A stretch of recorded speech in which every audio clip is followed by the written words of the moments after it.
Hello everyone, अस्सलाम वालेकुम। Hope you guys doing well. Welcome to this kitchen. So आज की हमारी रेसिपी है ऐसी बर्गर रेसिपी हम आपके साथ शेयर करेंगे जो आप घर पे इजीली बिल्कुल बना सकते हैं और हर चीज़ आपके घर में अवेलेबल है। तो हमने बर्गर बनाने के लिए हमने इस तरह से बन ले लिए हैं, बाहर से बहुत इजी रेट में मिल जाते हैं। और ये हमने वाइट सॉस ली है, ये हमने रेड सॉस, ये हमने एक अदद अंडा लिया है, इसको अच्छी तरह से फेंट लिया है। और हमने 4 शामी कबाब लिए हैं और हमने सब्जियां ली हैं जो हम इसके अंदर बीच में डेकोरेट करेंगे।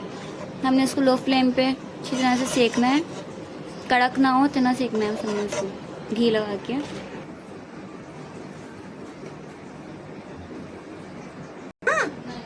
हमारे बन फ्राई हो गए, तब हम कबाब फ्राई करेंगे।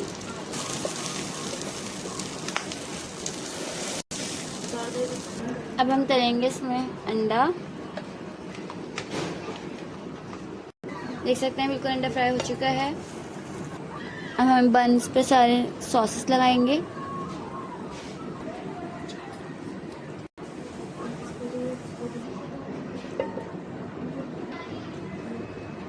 देख सकते हैं अंडा हमने कबाब रख दिया है इसको फ्राई करके। अब हम इसमें प्याज रखेंगे बीच में डेकोरेशन वगैरह खाने के लिए।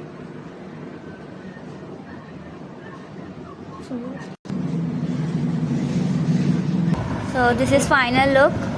बहुत ही जूसी बर्गर है, आपने घर पे ज़रूर ट्राई करनी है इसकी रेसिपी। और अगर हमारे आपको रेसिपी पसंद आए तो don't forget to subscribe to my YouTube channel, like comment and share. Thank you so much. अल्लाह हाफिज़। नेक्स्ट वीडियो में मिलते हैं।